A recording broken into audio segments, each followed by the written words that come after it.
मेरा ससुर मुझे बहुत ज़्यादा खूबसूरत लगता था। अब ससुर को देख-देख कर मुझे मेरा शौहर बिल्कुल अच्छा नहीं लगता था। मेरे शौहर के मुकाबले में मेरे ससुर का जिस्म बहुत ज़्यादा खूबसूरत था। मेरे ससुर ने खुद को बहुत ज़्यादा फिट रखा हुआ था। मेरे ससुर आर्मी से रिटायर्ड हो चुके थे। उनकी पर्सनैलिटी बहुत ही ज़्यादा अच्छी थी। अब सारा दिन घर में रहते थे।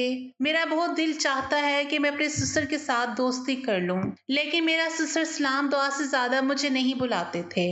मैं हर तरह से कोशिश कर रही थी कि वो मेरी तरफ देखे, लेकिन उन्होंने कभी मुझे गंदी नज़र से नहीं देखा था। मुझे हैरानगी होती थी कि एक मर्द होकर उनकी नज़र कभी मुझ पर नहीं पड़ी। दिन ब दिन अपने ससुर के लिए मेरी मोहब्बत बढ़ती जा रही थी। पता नहीं मेरे ससुर में ऐसा क्या था कि मैं उनकी तरफ खींची चली जा रही थी। मैं अपने ससुर से बहुत मोहब्बत करने लगी थी, लेकिन मैं उनसे कहने से डरती थी। वो ज़्यादा गुस्से वाले लगते तो नहीं थे, लेकिन फिर भी मुझे उनसे बहुत डर लगता था। फिर एक दिन मुझे अपने ससुर से बात करने का मौका मिल गया। मेरे शौहर अपने काम पर जा चुके थे। मेरी सास भी बाजार को सामान लेने चली गई थी। अब मैं और मेरे ससुर घर में अकेले थे। मेरा ससुर अपने कमरे में अकेला लेटा हुआ था। मैं जल्दी से टाइम ज़ाया किए बगैर अपने कमरे से निकली और अपने ससुर के कमरे की तरफ चल दी। मेरा ससुर कोई फिल्म देख रहा था। टीवी की आवाज़ कमरे से बाहर आ रही थी। जैसे ही मैं ससुर के कमरे में पहुंची, मैंने दरवाजे पर जोर-जोर से दस्तक दी। मुझे ऐसा लग रहा था जैसे दरवाजे के अंदर से कुंडी लगी हो। कुछ देर के बाद मेरे ससुर ने दरवाजा खोल दिया और मुझे देखकर हैरान रह गए। मुझे देखकर मुस्कुराने लगे और कहने लगे, बाहर क्यों खड़ी हो बेटा, अंदर आ जाओ। मैं भी उनकी तरफ देखकर मुस्कुराने लगी और पीछे पीछे उनके कमरे में चली गई। पहले की तरह आज भी मेरा ससुर बहुत ज्यादा खूबसूरत लग रहा था। मैं बार-बार अपने ससुर को देखने की कोशिश कर रही थी। मेरे ससुर ने कमरे का दरवाज़ा फिर से बंद कर दिया था और वो टीवी देखने में मसरूफ हो गए। मैं भी एक सोफे पर बैठ गई। काफ़ी देर खामोश रहने के बाद ससुर मुझसे कहने लगा, बताओ क्या बात है, तुम मुझे क्यों परेशान लग रही हो? पहले तो मैं कुछ देर खामोश रही, फिर मैं अपने ससुर से कहने लगी, मुझे आपसे ज़रूरी बात करनी है। मेरे ससुर उठकर बैठ गए और मेरी बात को गौर से सुनने लगे। उन्होंने रिमोट उठाया और टीवी को बंद कर दिया। अब मेरे ससुर की शायद तवज्जो मुझ पर थी। मेरा ससुर बहुत हैरान हो रहे थे। ऐसी कौन सी बात है जिसकी वजह से मैं उनके कमरे में आ गई? पहले तो मैं ऐसे बात करने से घबरा रही थी, लेकिन फिर मैंने अपने ससुर को सब सच सच बताना शुरू कर दिया। वो मेरी बातों को बहुत दिलचस्पी के साथ सुन रहे थे। मैंने उन्हें बताया मेरा शौहर मुझे ठीक से वक्त नहीं देता और ना ही मेरी ख्वाहिशात को पूरा करता है। ऐसी ख्वाहिश जो हर औरत शादी के बाद चाहती है, और रात को भी मेरे साथ कुछ नहीं करता। जैसे ही काम से आता है आकर सो जाता है। मैं इस तरह से उसके साथ जिंदगी बसर नहीं कर सकती। मेरे अंदर की आग को उसने कभी नहीं दबाया और वो मेरी जरूरियात को भी ठीक तरह से पूरा नहीं करता। उसे मेरी बिल्कुल भी परवाह नहीं है। उसे मेरी खुशी से कोई मतलब नहीं। मुझे मेरा शौहर बिल्कुल ठीक नहीं लगता और ना ही वो मेरे साथ अज़वाजी ताल्लुकात ठीक तरह से निभा रहा है। कभी कभार तो मुझे ऐसा लगता है जैसे वो शादी के काबिल ही नहीं था। मेरा ससुर मेरी बातों को बहुत गौर से सुन रहा था। मुझे पता ही नहीं चला मैं बहुत ज्यादा बोल रही थी। मेरा ससुर मेरी तरफ बहुत प्यार भरे अंदाज से देख रहा था। वो मेरी ऐसी बातें सुन रहा था और बहुत ज्यादा हैरान हो रहा था। उससे अपने बेटे की इन हरकतों पर बहुत शर्म आ रही थी। मेरा ससुर मेरी तरफ प्यार से देखने लगा और फिर वो मुझे कहने लगा, मुझे तो इस बात के बारे में बिल्कुल अंदाजा नहीं था और ना ही मुझे कभी किसी ने बताया था। तुमने भी तो पहले कभी इस बारे में जिक्र नहीं किया था। तुम्हारी सास ने भी कभी मुझे इस बात के बारे में नहीं बताया था। आज पहली मर्तबा मैं ये बात सुन रहा हूँ। मैं भी इन हालात से थक गई थी, इसलिए मैंने अपने ससुर को सब कुछ बता दिया। मैंने ये भी बताया कि मेरे शौहर ने कभी मेरे साथ कुछ नहीं किया। मसला सिर्फ इस बात का नहीं था कि वो मेरी ख्वाहिश पूरी नहीं कर सकता। मसला तो ये था जब मैं उससे अपनी ख्वाहिश को पूरा करने का कहती तो मुझे आगे से बहुत ज्यादा डांटता था। कभी कभार तो मेरे ऊपर हाथ भी उठा देता था। मेरी ऐसी बातें सुनते ही मेरे ससुर को मुझ पर तरस आने लगा। उन्होंने बहुत प्यार से मेरे सर पर हाथ फेरा और कहने लगे, तुम परेशान मत हो। फिर उन्होंने मुझे अपने गले से लगा लिया। आज पहली मर्तबा मुझे बहुत खुशी हो रही थी। मेरा ससुर मुझसे इतना ज्यादा प्यार कर रहा था। अपने ससुर को बहुत प्यार भरी नजरों से देख रही थी। अभी मैं उनकी तरफ देख ही रही थी कि मेरा ससुर मुझसे कहने लगा, मैं अभी इसी बात का कोई ना कोई हल निकाल देता हूँ। मैं अपने ससुर के पास सोचने लगी और फिर उनसे पूछने लगी, आप इस बात का क्या हल निकालेंगे? पता नहीं आप इस बात का कब हल निकालेंगे। मैं और मजीद बर्दाश्त नहीं कर सकती। अगर वो मेरी ख्वाहिश को पूरा नहीं कर सकता तो उससे कहीं मुझे तलाक दे दे, मैं किसी और के साथ शादी कर लूंगी। मेरा ससुर मुझसे कहने लगा, देखो बेटा, ऐसी बातें नहीं करते। फिर वो कुछ देर सोचने लगे। काफी देर सोचने के बाद वो मुझसे कहने लगे, देखो बेटा, मेरे पास एक ही हल है इस बात का जिससे तुम्हारी हर जरूरत पूरी हो सकती है और मैं तुम्हारी हर ख्वाहिश को पूरा कर सकता हूँ। मैं बरसों से प्यासी थी और यही चाहती कि कोई मेरी जरूरियात को पूरा करे। मैंने अपने ससुर से कहा कि ठीक है, अगर आप मेरी जरूरियात और ख्वाहिशात को पूरा कर सकते हैं तो ठीक है, आप कर दें। मुझे इस बात से कोई एतराज नहीं होगा। मेरे ससुर इस बात पर बहुत खुश हो गए। मेरे दोनों हाथों को अपने हाथों में थाम लिया और कहने लगे, तुम्हें परेशान होने की बिल्कुल जरूरत नहीं। मैं हूं ना तुम्हारी हर ख्वाहिश पूरी करने के लिए। मैं बरसों से अपने ससुर से दोस्ती करना चाहती थी और मैं आज अपने मकसद में बिल्कुल कामयाब हो चुकी थी। मेरे ससुर मुझसे कहने लगे, देखो, ये बात बहुत ज्यादा बुरी है। इस बात के बारे में तुम कभी किसी से जिक्र मत करना और ये बात तुम्हारे और मेरे दरमियान रहने चाहिए, वरना तुम्हें और मुझे बहुत ज्यादा जिल्लत का सामना करना पड़ेगा। मैंने अपने ससुर से वादा किया कि मैं ये बात किसी से कभी नहीं कहूंगी और ना ही इस बात के बारे में किसी को कुछ पता चलने दूंगी। मेरे ससुर को मुझ पर इत्मीनान हो चुका था। वो मुझ पर एकदम से टूट पड़े। ऐसा लग रहा था जैसे वो भी बरसों के प्यासे हों। मुझे अपने ससुर पर बिल्कुल यकीन नहीं आ रहा था कि वो इस उम्र में भी इतना अच्छा काम कर सकेंगे। मेरे ससुर मेरी हर तरह से ख्वाहिशात को पूरा कर रहे थे। वो मेरी मर्जी के मुताबिक सब कुछ कर रहे थे। जैसे मैं कहती वो वैसे ही करते जा रहे थे। मेरे ससुर ने आखिरी दम तक मेरा साथ दिया, यहाँ तक कि मेरी हर ख्वाहिश पूरी हो चुकी थी। मेरे ससुर ने मेरी सोच से बढ़कर सब काम कर दिया था। मैं अपने ससुर से कह रही थी, बस मुझे अब और नहीं चाहिए। मेरे ससुर ने भी बिल्कुल जिद नहीं की और कहा, ठीक है, अगर तुम कहती हो तो मैं बस कर देता हूँ। मुझे बहुत ज्यादा खुशी मिल चुकी थी। इस जिंदगी में पहली बार मैं आज बहुत ज्यादा खुश थी। मुझे बहुत ज्यादा सुकून मिल गया था। मैंने अपने ससुर का बहुत ज्यादा शुक्रिया अदा किया। आज मैं अपने ससुर की वजह से बहुत ज्यादा खुश थी। मेरे ससुर भी मेरे साथ बहुत ज्यादा फ्रैंक हो चुके थे। अब जब कभी भी मुझे किसी भी चीज की जरूरत होती, मैं अपने ससुर के कमरे में चली जाती थी और वो मेरी हर ख्वाहिश और जरूरियात को पूरा कर दिया करते थे। मेरी सारी परेशानियां मुझसे बहुत ज्यादा दूर हो चुकी थी। मेरा शोहर मुझे इतना ज्यादा खुश देखकर बहुत ज्यादा हैरान होने लगा था। उसको शक होने लगा था और उसने मेरा बाहर निकलना बंद कर दिया था। लेकिन उसे क्या पता था, मेरी हर ख्वाहिश, मेरी जरूरियात घर में ही पूरी हो जाती थी। अब मैं बहुत ज्यादा खुशी से जिंदगी गुजारने लगी थी। उस दिन रात के 12 बज रहे थे। मेरा शोहर कहीं बाहर गया हुआ था। मुझे कमरे में अकेली नींद नहीं आ रही थी, क्योंकि एक तो मैं अकेली थी, ऊपर से मेरे दिमाग में मेरे ससुर और सास के अजीब कारनामे घूम रहे थे। मैंने सोचा, चलो ससुर जी के कमरे की तरफ चलकर देखती हूँ आज भी वही सब कर रहे हैं या फिर सो गए। मैं दबे पांव ससुर जी के कमरे की तरफ आ गई। तब मैंने जो सुना तो मुझे यकीन नहीं हुआ। मेरे ससुर जी के कमरे से मेरी सास की मदहोश करने वाली सिसकियां मुझे साफ साफ सुनाई दे रही थी। मेरी सास की मदहोश करने वाली सिसकियां मुझे साफ साफ सुनाई दे रही थी। मेरी सास मेरे ससुर से कह रही थी, अब बस भी करो, मैं ये सब अब और ज्यादा नहीं कर सकती हूँ। तुम बूढ़े हो गए हो, लेकिन अभी भी तुम ये सब करते हुए थकते नहीं हो। तब मेरा ससुर मुस्कुरा जाता और कहता, मैं अभी कहाँ बूढ़ा हुआ हूँ, अभी तो जवान हूँ और सारी रात मैं तुम्हारे साथ ये सब कर सकता हूँ। तुम ही बड़ी जल्दी थक जाती हो। तभी मेरी सास अजीब सी सिसकियां लेते हुए कहती है, अब मैं बूढ़ी हो गई हूँ, अब मेरी ये सब करने की उम्र नहीं रही है। तुम मुझे सारा दिन इतना परेशान करते हो जिससे सारा दिन मेरा बदन टूटा रहता है। अब बस भी करो, मुझे बख्श दो, मैं तुम्हारे सामने हाथ जोड़ती हूँ, अब मुझे छोड़ दो। तभी मेरा ससुर कहता है, थोड़ी देर और कर लो, फिर बाद में दूसरी पोजीशन में ये सब करते हैं। मेरे सास ससुर की ये सब बातें सुनकर मेरे दिल में कुछ कुछ होने लगा था, लेकिन मैं बदनसीब थी क्योंकि मेरे शोहर की मर्दाना ताकत बहुत कमजोर थी। कभी भी वो मुझे वो सुख नहीं दे पाया जो सुख मेरे ससुर बुढ़ापे में मेरी सास को दिया करते थे।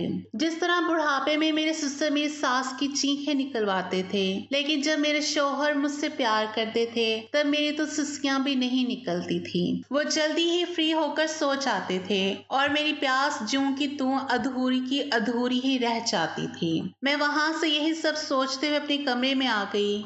बार बार मेरे दिमाग में एक ही ख्याल आ रहा था कि आखिर मेरे ससुर जी ऐसा क्या खाते हैं जो बुढ़ापे में भी उनकी मर्दाना ताकत इतनी जबरदस्त है कि सास की चीखें निकल जाती हैं। मैं ससुर जी के इस राज को जानना चाहती थी, इसलिए मैंने सोच लिया था अब की बार किसी तरह मैं रात को उनके कमरे में चली जाऊंगी और छुपकर सास ससुर के ये कारनामे देखूंगी। लेकिन मुझे क्या पता था मेरी ही शामत आने वाली थी। तभी अचानक से मेरे कमरे का दरवाजा खुलता है और एक अनजान शख्स मेरे कमरे में घुस जाता है और मुझे वो दबोच लेता है। उसने ये सब इतनी जल्दी से किया था कि मुझे संभलने का मौका ही नहीं मिला था और फिर वो आदमी मेरे साथ जबरदस्ती करने लगा। काफी देर उसने मेरे साथ जबरदस्ती की और मेरे साथ जबरदस्ती करके मुझे बदहवास हालत में छोड़कर वो चला गया था।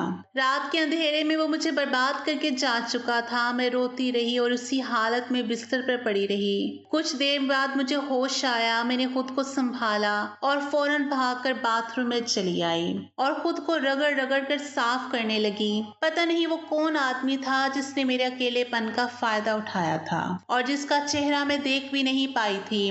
वो लगातार मुझे इस्तेमाल कर रहा था और काफी देर तक उसने मुझे इस्तेमाल किया था, लेकिन इसके बारे में मैं किसी से कुछ भी नहीं कह सकती थी। काफी देर अपने बदन को साफ करने के बाद मैं बाथरूम से बाहर आ गई। 2-3 दिन तो मेरे ऐसे ही गुजर गए। आज फिर से मेरे शोहर काम के सिलसिले में बाहर गए हुए थे और रात को मैं अकेली थी। आज मैंने सोच लिया था कि कुछ भी हो जाए मैं हर हाल में ससुर जी का राज जानकर ही रहूंगी और सास ससुर के कमरे में आने से पहले मैं उनके कमरे में चली गई। काफी देर इंतजार करने के बाद मेरे सास ससुर कमरे में आए और फिर मेरे सास ससुर वो सब करने लग गए। काफी देर उनको मैं वो सब करते हुए देख रही थी। अब मुझसे रहा ना गया तो मैं ससुर जी के सामने आ गई। तब मेरे ससुर ने कहा, बहू तुम यहाँ, अगर अब तुम यहाँ आ ही गई हो तो तुम भी हमारे साथ मिल जाओ और जो हम करे हैं वो तुम भी करो। देखना तुम्हें बहुत मजा आएगा। तुम्हारी सास बहुत जल्दी थक जाती है।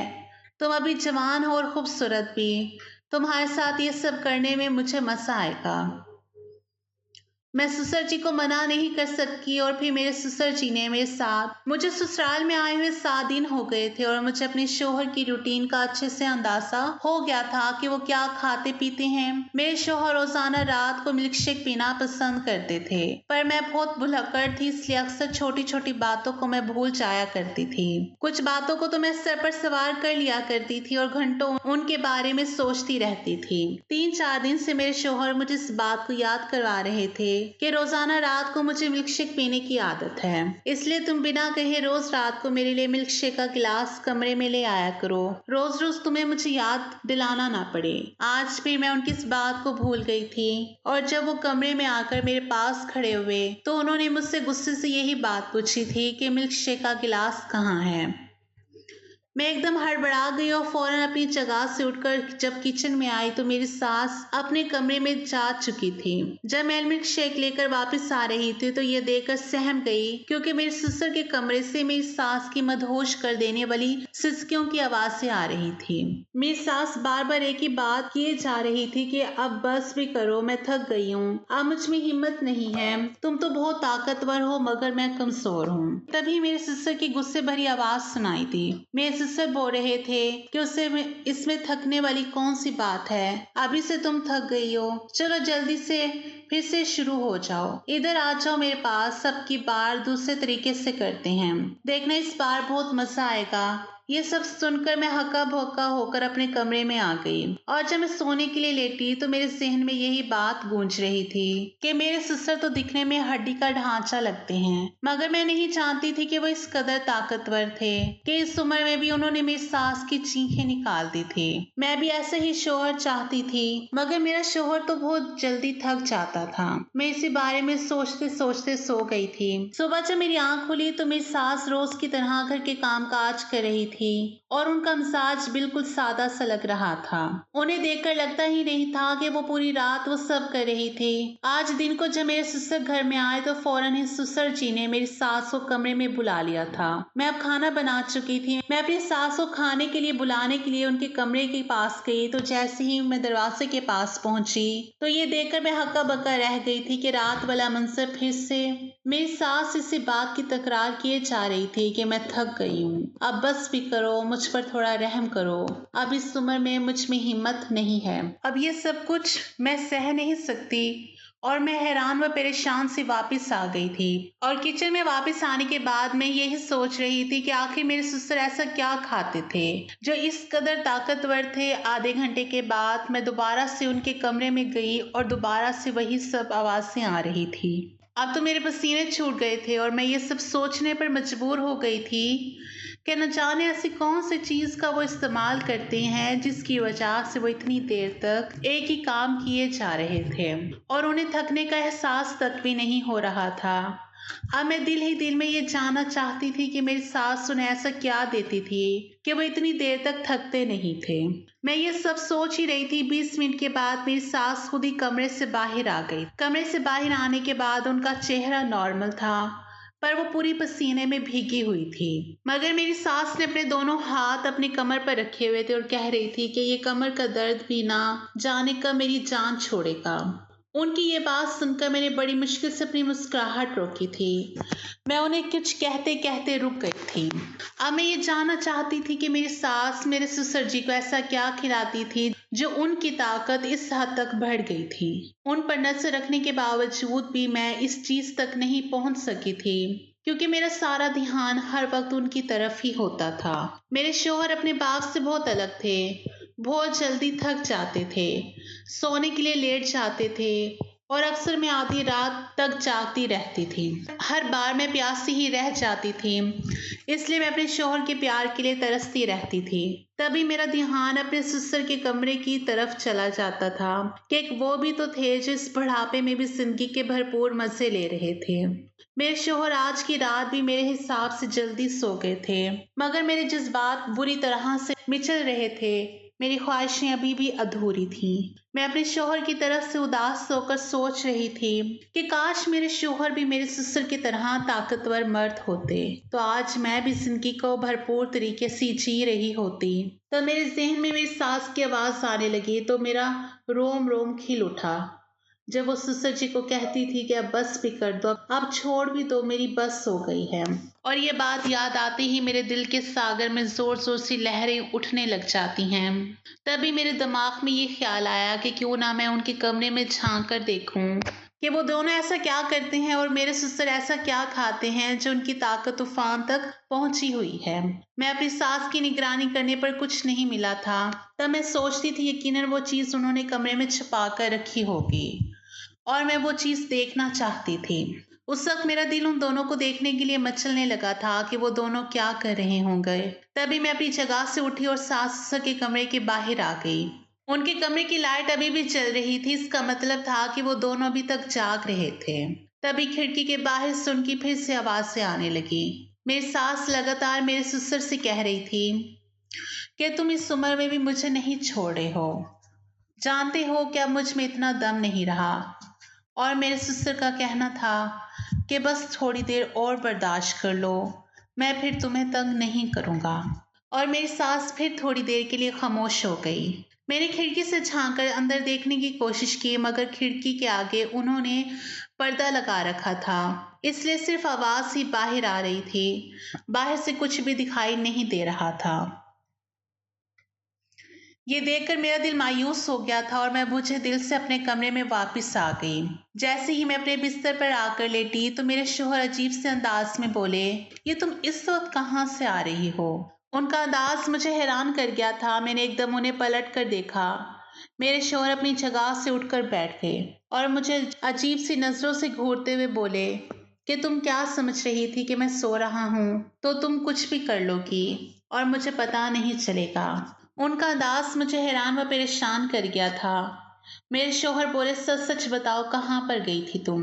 मैं इस सबसे हड़बड़ा कर रह गई थी और कहने लगी कि मेरी तबीयत खराब थी, मेरा दिमाग फट रहा, इसलिए मैं बाहर सेहन में चली गई थी। और इसमें क्या बुराई है? मैं कांपते हुए लहजे में बोली तो एक पल के लिए मेरे शौहर चुप हो गए और फिर थोड़े नरम होकर बोले कि तुम्हें किसने कहा है कि आधी रात को कमरे से निकलकर सहन में जाने की? अगर आगे से तबीयत खराब हो तो मुझे जगा देना और आइंदा ऐसे कभी यूं रात को कमरे से बाहर जाने की जरूरत नहीं है। ये कह के वो फिर से नींद की वादियों में खो गए थे, ये जाने बिना कि मेरे दिल में क्या तूफान में चल रहा था। मैं उनके साथ के लिए तरस रही थी। वो समझने को तैयार नहीं थे कि मैं अभी भी प्यासी हूँ, इसलिए यूं रातों को नींद नहीं आती है। हाय अल्लाह, मेरी फूटी किस्मत, मगर मैं कर भी क्या कर सकती थी? मुझ में खुद से उनके पास जाने की हिम्मत नहीं थी और न जाने कब मैं नींद की आगोश में चली गई। अब मैं दिन रात उन्हीं की आवाज़ सुनती रहती थी, मेरे अंदर आग पैदा करती थी और मुझे भी कैसी ऐसे ही मर्द की तलाश थी जो मेरी चीखें निकाल कर रख दे। और मैं सोचती थी कि आखिर देखूं तो सही कि मेरे ससुर आखिर ऐसा क्या करते थे जिससे मेरी सास की चीखें निकल जाया करती थी। एक दिन मेरे शौहर ने बताया कि वो 4 दिन के लिए शहर से बाहर जा रहे हैं और अब वो घर वापस 4 दिन के बाद ही आएंगे। जब उन्होंने मुझे ये बात बताई तो मेरे दिमाग में एक अच्छा सा ख्याल आया और मैं सोचने लगी कि क्यों ना मैं इस ख्याल पर अमल करूं। मैं इस बारे में जान सकती हूँ कि बंद कमरे में आखिर सास के साथ क्या होता है। मेरे सास ससुर शाम को खाने के बाद गार्डन में टहल रहे थे और साथ एक दूसरे से भी बातें कर रहे थे। मैं उन दोनों को देखकर हैरान रह गई थी। इतना वक्त एक साल गुजारने के बाद भी इस उम्र में भी उन दोनों में इतनी मोहब्बत थी और छोटी मोटी सभी बातें वो एक दूसरे से करते थे। मेरी जिंदगी इन दोनों से काफी अलग थी। ये लोग उम्र के इस हिस्से में पहुंच जाने के बावजूद भी अभी तक जिंदगी को भरपूर तरीके से जी रहे थे और हम दोनों थे जो जल्दी ही फ्री होकर सो जाते थे। उस दिन मैंने जल्दी जल्दी अपने सारे काम खत्म किए और फिर अपनी सास के कमरे में जाकर छुप गई। मैं ऐसी जगह पर बैठी थी जहां से मैं तो उन दोनों को देख सकती थी, मगर वो दोनों मुझे नहीं देख सकते थे। और फिर रात को वो दोनों कमरे में दाखिल हुए। मुझे नींद नहीं आ रही थी, मगर दोनों को देखने की जुस्तजू में मैंने अपनी नींद की कुर्बानी दे दी थी। बहुत इंतजार करने के बाद आखिरकार मेरा इंतजार खत्म हुआ और फिर जो मंजर मेरी आंखों ने देखा, मेरा पूरा जिस्म पसीने में भीग गया था। मेरे ससुर जी मेरी सास को, मेरा नाम महक है, मेरे खानदान में मेरे माँ बाप के अलावा मेरा एक छोटा भाई था। मेरे माँ बाप भाई से ज्यादा मुझसे मोहब्बत करते थे। वो मेरी हर फरमाइश और जिद को पूरा करते थे। मैं बचपन से ही खुददार और जिद्दी किस्म की लड़की थी। उस वक्त मैं कॉलेज में पढ़ती थी जब मेरी अनम नाम की लड़की के साथ दोस्ती हो गई थी। वो बहुत अच्छी लड़की थी, वो मुझसे बहुत प्यार करती थी। मुझे उसकी सबसे अच्छी बात यह लगती थी कि वो अच्छी शख्सियत की मालिक थी और जब वो मेरे हुस्न की खूबसूरती की तारीफ करती तो ये देखकर मैं खुशी से झूम उठती थी। कॉलेज में तरह तरह के लड़के लड़कियां थी और हमें बहुत से नज़ारे देखने को मिलते थे, जिनमें कुछ ऐसे भी होते थे जो मुझको नजर चुराने पर मजबूर कर देते थे। ज्यादातर लड़कियों के बॉयफ्रेंड थे और जब वो लड़कियां अपने बॉयफ्रेंड के साथ झाड़ियों के पीछे वो सब करती थी, एक दूसरे के हाथों में हाथ डालकर घूमती थी, तो ये देखकर मेरे जज्बात भी उभरने लगते थे और मैं भी उन लड़कियों को देखकर दिल में सोचती थी कि दिखने में तो वो लड़कियां बिल्कुल मामूली शक्ल बस सूरत की थीं, मगर इनके बॉयफ्रेंड इनसे कितनी मोहब्बत करते थे। मैं भी किसी से कम नहीं थी। मुझसे भी कई लड़कों ने अपने प्यार का इजहार किया था, मगर मैं किसी को घास नहीं डालती थी। मेरे माँ बाप ने मुझे बहुत ज्यादा लाड प्यार देने के बावजूद भी मुझे इन सब मामले में आज़ादी नहीं दी थी। उन्हीं लड़कियों के लड़के से दोस्ती करना, बातचीत करना बहुत बुरा लगता था। हमारे मोहल्ले में ये बात आम थी, मगर इसके बावजूद भी मेरे माँ बाप ये सब देखकर गुस्सा करते थे। मेरी क्लास में एक लड़का जो मुझ पर बुरी तरह से मरता था, वो मेरे आगे पीछे फिरता रहता था, मुझसे बात करने के बहाने ढूंढता फिरता था, मगर मैं उसकी शक्ल तक देखती नहीं थी और मुझे ऐसे लोग बिल्कुल भी पसंद नहीं थे। पिछले काफी दिनों से मुझे बुखार था और जिस वजह से मैं कॉलेज भी नहीं जा रही थी। मेरी गैर मौजूदगी की वजह से परेशान होकर वो लड़का घर तक चला आया। तो ये बात मेरे माँ बाप को बहुत बुरी लगी थी। जब मैं ठीक होकर कॉलेज गई तो उस लड़के ने मुझे रोक लिया और अपने प्यार का इजहार करने लगा। वो मुझसे कहने लगा, महक मैं तुम्हें बहुत चाहता हूँ। जब मैंने उसे मना कर दिया तो उसने मेरा हाथ पकड़ लिया। उसका हाथ पकड़ना मुझे अच्छा नहीं लगा और मैंने उसे एक कसकर थप्पड़ मार और मैं वहां से घर को आ गई। अब वो लड़का रोज मेरे घर के पास घूमता रहता था, मुझसे बात करने की कोशिश करता रहता था, पर मैं उससे बात नहीं करती थी। 2 दिन उसने बहुत जिद की कि बस एक बार मुझसे बात कर लो। उसने मुझे मिलने को बुलाया था। जब मैं वहां गई तो उसने फिर से मुझसे अपने प्यार का इजहार किया। मैं उससे मना करती रही, पर मेरी बदकिस्मती थी कि इस पार्क में मेरे पापा भी थे। जब पापा ने मुझे इस हालत में देखा तो बुखला गए और मेरे पास आकर उस लड़के को मारने लगे और मुझे अपने घर ले आए। घर आकर पापा ने मुझे भी थप्पड़ मारे थे और मेरी पढ़ाई छुड़वाकर मेरी शादी कर दी। और आज मैं सास के कमरे में रात जाने के लिए छुपी हुई थी और सोच रही थी कि मेरे ससुर अपनी बीवी से प्यार जताते हैं और उन्हें बहुत खुश रखते हैं, जबकि मेरे शौहर इस हद तक मुझे खुश नहीं कर पाते थे। इसलिए मैं ये राज जानना चाहती थी कि आखिर वो ऐसी कौन सी चीज का इस्तेमाल करते थे जिसकी वजह से उनकी ताकत इतनी बढ़ गई थी और सास की चीखें निकल जाती थी। मैं चाहती थी कि मैं अभी अपने शौहर से वही चीज इस्तेमाल करवाऊं और फिर मेरे शौहर भी मेरी चीखें निकाल दें।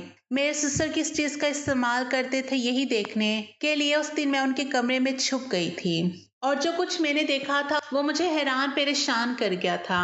कितनी देर तक मैं बालकनी से उन दोनों को वो सब करते देख रही थी और फिर मैं अपनी जगह से उठ खड़ी हुई और फिर उन दोनों के साथ मिलकर वो सब करने लगी थी। पहले उन दोनों ने मुझे हैरत की नजर से देखा। उन्हें यकीन नहीं आ रहा था कि इस वक्त मैं उनके कमरे में कैसे और क्यों मौजूद थी, लेकिन पता नहीं वो कहाँ चले गए थे जबकि वो आदमी मुझे बर्बाद करके जा चुका था। मैं रोती रही और इसी हालत में बिस्तर पर पड़ी रही। मेरा जिस्म थर थर कांप रहा था। कुछ पल बाद मुझे होश आया। मैं भागकर बाथरूम में बंद हो गई और खुद को रगड़ रगड़ कर साफ करने लगी। न जाने वो कौन सा आदमी था जिसका चेहरा मैं देख नहीं पाई थी और वो लगातार मुझे इस्तेमाल कर रहा था। मैं काफी देर तक अपने बदन को साफ करने के बाद बाथरूम से बाहर आ गई। सामने ही मेरे शौहर परेशानी वाला चेहरा लेकर बैठे हुए थे।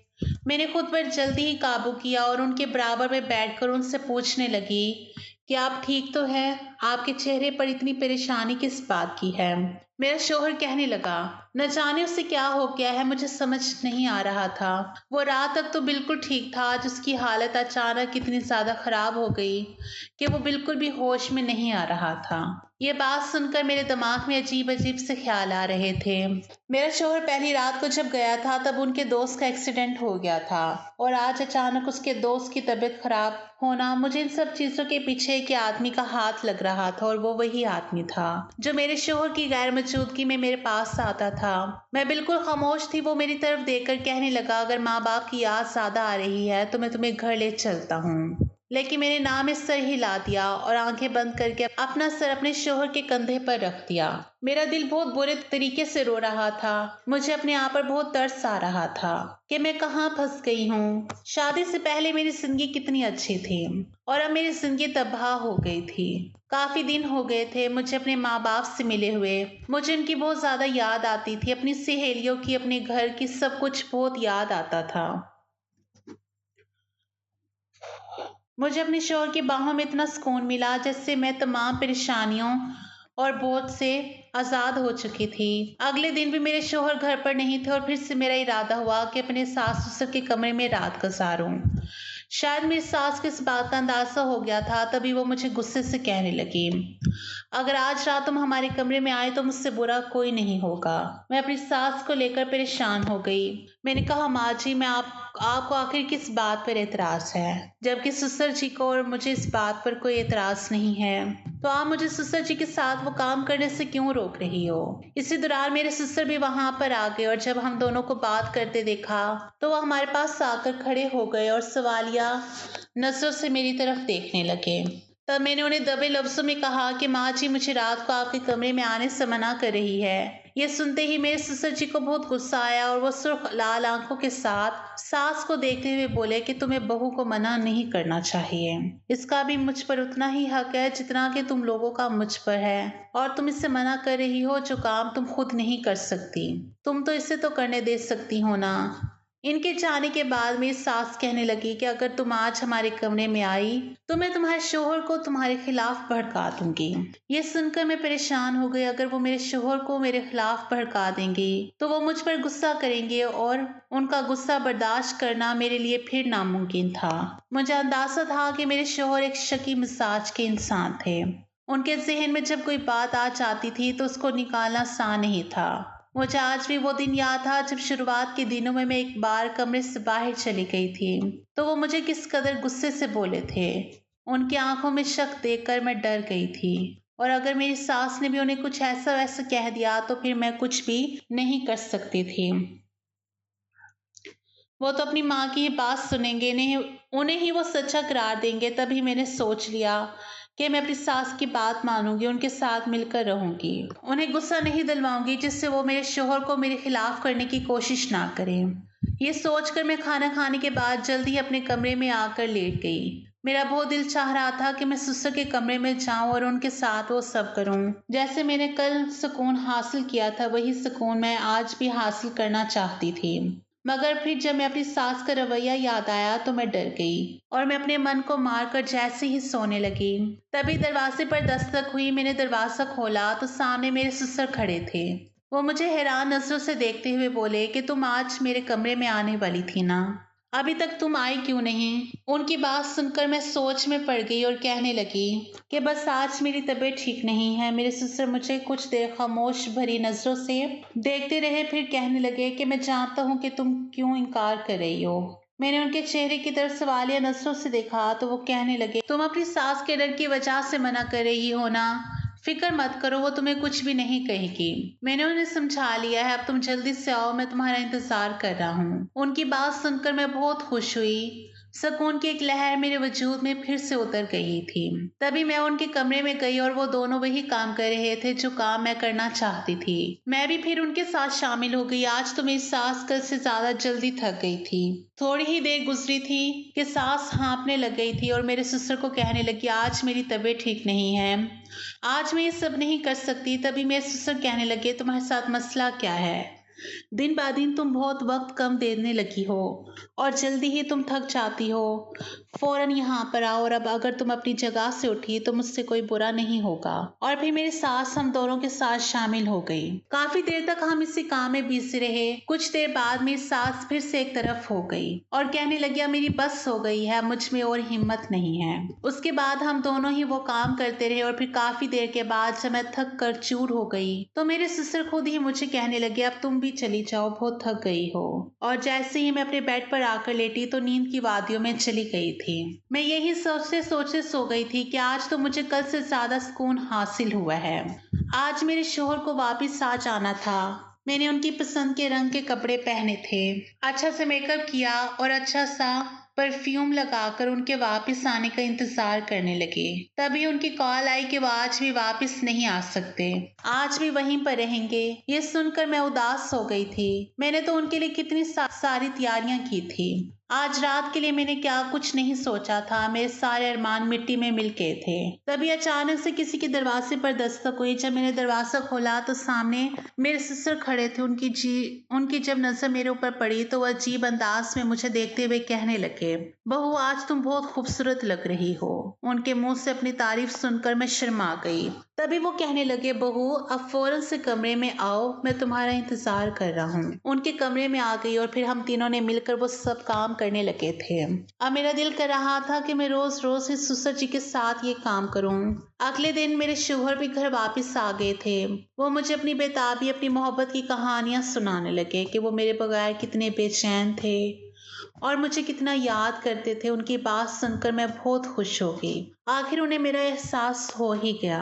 उन्हें भी मेरी कमी महसूस होती थी, तभी मैंने उनके सीने पर अपना सर रख दिया और फिर सुकून की नींद सो गई। अब मैं रोज अपने शोहर के सोने के बाद सास ससुर के कमरे में चली जाती थी और फिर आधी रात तक हम उसी काम को करते रहते थे। एक रात जब मैं ससुर के कमरे से अपने कमरे में वापस आई तो मेरे शोहर सख्त गुस्से में थे। मुझे कहने लगे कि मैंने तुम्हें मना किया था ना कि तुम रात को कमरे से बाहर मत जाया करो, मगर तुमने मेरी बात नहीं मानी। बताओ तुम कहाँ गई थी?